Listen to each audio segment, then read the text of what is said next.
ಕರ್ನಾಟಕ ರಕ್ಷಣಾ ರಸ್ತೆ ಸಾರಿಗೆ ನಿಗಮ ಚಿಕ್ಕಬಳ್ಳಾಪುರ ಘಟಕದ ನಿವೃತ್ತ ಹಾಗೂ ವರ್ಗಾವಣೆಗೊಂಡಿರುವವರಿಗೆ ಬೀಳ್ಕೊಡುಗೆ ಸಮಾರಂಭ.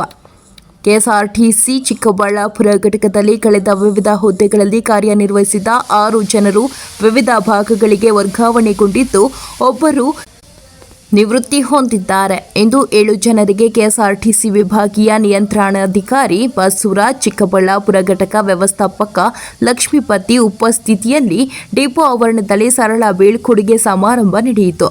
ಇದೇ ಸಂದರ್ಭದಲ್ಲಿ ತಮ್ಮ ಸೇವೆ ಅವಧಿಯಲ್ಲಿ ತಮಗಾದ ಅನುಭವಗಳು, ಮೇಲಧಿಕಾರಿಗಳ ಸಹಕಾರ, ಹಿರಿಯರ ಮಾರ್ಗದರ್ಶನ, ಕಿರಿಯರ ಸಹಕಾರ ಎಲ್ಲವನ್ನೂ ನೆನೆದರು.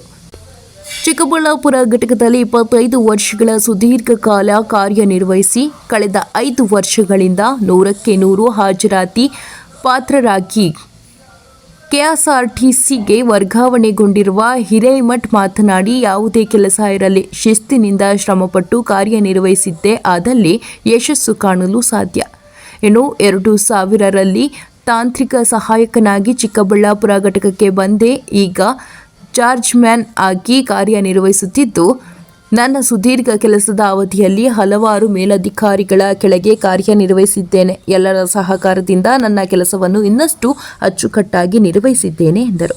ಇದೇ ಸಂದರ್ಭದಲ್ಲಿ ಕೆಎಸ್ಆರ್ಟಿಸಿ ಡಿಸಿ ಬಸವರಾಜ್ ವರ್ಗಾವಣೆಗೊಂಡಿರುವವರ ಜೀವನ ಯಶಸ್ಸು ಕಾಣಲಿ ಎಂದು ಆಶಯ ವ್ಯಕ್ತಪಡಿಸಿ, 75 ವರ್ಷಗಳ ಕಾಲ ಚಿಕ್ಕಬಳ್ಳಾಪುರ ಘಟಕದಲ್ಲಿ ಸುದೀರ್ಘ ಸೇವೆ ಸಲ್ಲಿಸಿದ ಹಿರೇಮಠ್ ಅವರ ಕಾರ್ಯ ವೈಖರಿಯ ಬಗ್ಗೆ ಶ್ಲಾಘಿಸಿದರು.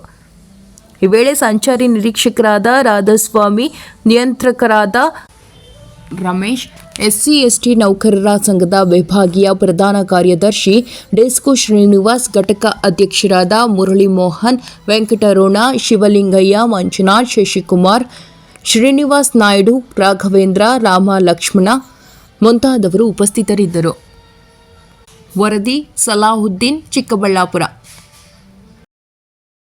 2000 ಕೆಲಸಕ್ಕೆ ಸೇರಿದ 25 ವರ್ಷಗಳ ಒಂದು ಸುದೀರ್ಘ ಸೇವೆಯನ್ನು ಈ ಚಿಕ್ಕಬಳ್ಳಾಪುರ ಘಟಕದಲ್ಲಿ ನಾನು ಕಾರ್ಯನಿರ್ವಹಿಸಿದೆ. ಒಬ್ಬ ತಾಂತ್ರಿಕ ಸಹಾಯಕನಾಗಿ ಕೆಲಸಕ್ಕೆ ಸೇರಿ ಇವತ್ತು ಚಾರ್ಜ್ಮನ್ ಆಗಿ ನಾನು ಆಚೆ ಹೋಗ್ತಾ ಇದ್ದೇನೆ. ಇದೆಲ್ಲ ತಮ್ಮೆಲ್ಲರ ಒಂದು ಸಹಕಾರ ಮತ್ತು ಕೊಡುಗೆ ಹೇಳ್ತೇನೆ. ಒಂದೆರಡು ಹೇಳ್ತೇನೆ.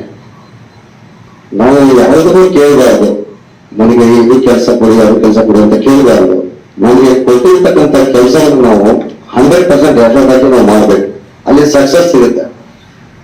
ಒಂದು ಪೀಳಿಗೆ ಹೇಳ್ತೇನೆ. ನಾನು ಸ್ಟಾರ್ಟಿಂಗ್ ಬಂದಿದ್ದು 2000 ಹನುಮಂತ ರೆಡ್ಡಿ ಸರ್ ಹೇಳಿದ್ರು ಡಿಪೋ ಮ್ಯಾನೇಜರ್ ಆಗಿ. ನಂತರ ಇವರು ಧರ್ಮನ್ ಸರ್, ಆಂಟೋನಿ ಜಾಸರ್, ಈಗೆಲ್ಲ ನೋಡಿ ಅವರು ಈ ಡಿಪೋ ಅಲ್ಲಿ ಕೆಲಸ ಮಾಡೋರೆಲ್ಲ ಉನ್ನತ ಹುದ್ದೆಗಳಿದ್ದಾರೆ, HODs. ನಿವೃತ್ತಿ ಆದಾಗ ಸುಮಾರು ಜನ ಅಸಿಸ್ಟೆಂಟ್ ಡಾಕ್ಟರ್ ಆಗಿ ನಿವೃತ್ತಿ ಆಗಿದ್ದಾರೆ. ಒಂದು ಪ್ರಮೋಷನ್ ಬರೋದು ಕೂಡ ಕಷ್ಟ ಇತ್ತು ಅಂತ ಇವತ್ತು ಈ ಡಿಪೋ ಒಂದು ನಾನು ಅಂಬೆಗಾಲ ಇಟ್ಟು ಬೆಳೆದ ಅಂತ ನಾನು ಹೇಳ್ತೀನಿ. ಈ ಜಾಗದಲ್ಲಿ ನನ್ನ ಸಣ್ಣ ಪುಟ್ಟ ತಪ್ಪುಗಳಾಗಿರ್ಬೋದು ಎಲ್ಲವನ್ನು ಮೊಬೈಲ್ ಹಾಕೊಂಡು ಇವತ್ತು ನನಗೆಲ್ಲ ಸಪೋರ್ಟ್ ಮಾಡಿ ಒಂದು ಹೆಸರನ್ನ ತಂದ್ಕೊಂಡಿದ್ದೀರಿ. ತಮ್ಮೆಲ್ಲರಿಗೂ ಮೊದಲಾಗಿ ಚುನಾವಣೆ ಆಗ್ತೀನಿ. ಇನ್ನು ನೆಗೆಟಿವ್ ಆದ್ರೆ ನೆಗೆಟಿವ್ ಆಗುತ್ತೆ ಅಂತ ಹೇಳ್ತಾ ಇದ್ರು. ನಾವು ಏನೋ ಅಂತ ಅನ್ಕೊಳ್ಳಿ, ಕೆಲವು ಪ್ರಾಬ್ಲಮ್ಗಳು ತುಂಬಾ ಇದೆ. ಈಗ ಅವರು ಧ್ಯಾನ ಹೇಗಿದೆ ಅಂತ ಹೇಳಿದ್ರೆ ಇವತ್ತೆಲ್ಲ ಇದ್ರೆ ಅವ್ರ ಮುಂದೆ ಹೇಳಬೇಕು ನಾನು. ಒಂದು ಲೈಬ್ರರಿ ಇದ್ದಾಗ ಲೈಬ್ರರಿ ಜ್ಞಾನ, ಲೈಬ್ರರಿ ಪುಸ್ತಕ ಎಷ್ಟಿದೆ ಅಷ್ಟು ಜ್ಞಾನ ಇದೆ, ಕಲಿಯುವಂಥದ್ದು ಬಹಳ ಇದೆ. ಸಿಂಪಲ್ ಆಗಿ ಹೇಳಿದ್ರು. ಕೆಲವು ನಾವು ಅಧಿಕಾರಿಗಳು ಬಂದಾಗ ಮಾತನಾಡ್ತೀವಿ, ಹೇಗೆ ಮಾತಾಡ್ಬೇಕು ಗೊತ್ತಿರಲ್ಲ, ಕೇಳಿದ ತಕ್ಷಣ ಆನ್ಸರ್ ಮಾಡ್ತೀವಿ. ಈ ಯಾಕೆ ಈ ರೀತಿ ಅವಘಡ ಯಾಕಂದ್ರೆ ನಾವು ಏನೋ ಒಂದು ಹೇಳ್ಬಿಡ್ತೀವಿ, ಇಲ್ಲ ಸರ್ ಇದಿಲ್ಲ ಅದಲ್ಲ. ಫಸ್ಟ್ ಸರ್ ಹೇಳೋದು ಪ್ರಶ್ನೆ ಅರ್ಥ ಮಾಡ್ಕೊಳ್ಳಿ. ಈಗ IAS KS ಎಲ್ಲ KS ಮಾಡೋರೆಲ್ಲ IPS ಮಾಡೋರು ಅವರು ಜಿಲ್ಲೆನಾಗಿರ್ತಾರೆ, ಅಂದ್ರೆ ವ್ಯೂ ಪವರ್ ಜಾಸ್ತಿ ಇರುತ್ತೆ. ಹೇಗೆ ಅಂದ್ರೆ ಫಸ್ಟ್ ಪ್ರಶ್ನೆ ಅರ್ಥ ಮಾಡ್ಕೊಳ್ಳೋದು. ಪ್ರಶ್ನೆ ಅರ್ಥ ಆಯ್ತಂದ್ರೆ ಆನ್ಸರ್ ಈಸಿಯಾಗಿ ಬರುತ್ತೆ ಅಂತ ಅಲ್ವಾ. ಆ ಒಂದು ಇದನ್ನ ನಮ್ಮ ಸರ್ ಅಲ್ಲಿ ಇದೆ, ನಮ್ಗೆಲ್ಲ ಹೇಳ್ಕೊಟ್ಟಿದ್ದಾರೆ. ಕೆಲವೊಂದು ಜೀವನದಲ್ಲಿ ಕೂಡ ನಾವು ಅಳವಡಿಸ್ಕೊಂಡಿದ್ದೀವಿ. ಆ ಒಂದು ಅವ್ರ ವಿಲ್ ಪವರ್ ಏನಿದೆ ಅದು ನಾವು ನಮ್ಮ ಕ್ಷೇತ್ರದ ಅಳವಡಿಸ್ಕೊಂಡಾಗ ಸಕ್ಸಸ್ ಕೂಡ ನಾವು ಕಂಡಿದ್ದೀವಿ ಅಂತ ಹೇಳ್ತಾ ಘಟಕ ವ್ಯವಸ್ಥಾಪಕರಿಗೆ ತುಂಬಾ ಅಪಾರವಾಗಿದೆ ಅಂತ ಈ ಸಂದರ್ಭದಲ್ಲಿ ಹೇಳ್ತಿದ್ದೀನಿ. ನಾನು ಇಲ್ಲೇ ಇದ್ದೀನಿ, ನೀವು ಕೆಲಸ ಮಾಡಿ ಅನ್ನೋದನ್ನ ಅವರು ದೃಢವಾಗಿ ಹೇಳ್ತಾರೆ. ಎಷ್ಟೋ ಸತಿ ನಮ್ಗೆ ಇದು ಆಗಲ್ಲ ಅಂತ ನಾವು ಕಣ್ಣೀರ್ ಹಾಕೊಂಡು ಹಿಂದೆ ಹೋಗಿದ್ವಿ. ಆಗೋದಿಲ್ಲ ಸರ್, ಕಷ್ಟ ಇದೆ ಹೀಗೆ ಅಂತ ಹೇಳಿದಾಗ ಈ ಡಿಪೋದಲ್ಲಿ ಕಾಲಕ್ರಮೇಣ ಏನಾಗ್ತಾ ಬಂತು ಅಂದ್ರೆ ಒಬ್ಬ ಸೂಪರ್ವೈಸರ್ ಇದ್ದಾಗಬಹುದು. ಇಂಥ ದೊಡ್ಡ ಡಿಪೋ 150 ಶೆಡ್ಯೂಲ್ ಇದಾವೆ, 150 ವೆಹಿಕಲ್ಸ್ ಶೆಡ್ಯೂಲ್ ಇರುವಂತ ಡಿಪೋದಲ್ಲಿ ಒಬ್ಬ ಸೂಪರ್ವೈಸರ್ ಬರೀಲಿಕ್ಕೆ ಮಾಡಿ ಹೇಗೆ ಕಾರ್ಯನಿರ್ವಹಿಸಬೇಕು. EST ಏನಿಲ್ಲ, ಅಕೌಂಟ್ಸ್ ಅಲ್ಲಿ ಇಲ್ಲ, ಟ್ರಾಫಿಕ್ ಸೂಪರ್ವೈಸರ್ ಇಲ್ಲ, ಮೆಕ್ಯಾನಿಕಲ್ ಇಲ್ಲ, ಅಂತ ಸಮಯದಲ್ಲಿ ನನಗೆ ಚಾರ್ಜ್ ಕೊಡಿಸ್ಬೇಕು ಸರ್. ನಾನು ಸ್ಟಾರ್ಟಿಂಗ್ ಅಲ್ಲಿ ತಗೊಂಡೆ, ಸಮಸ್ಯೆಗಳು ಬಹಳ ಇತ್ತು.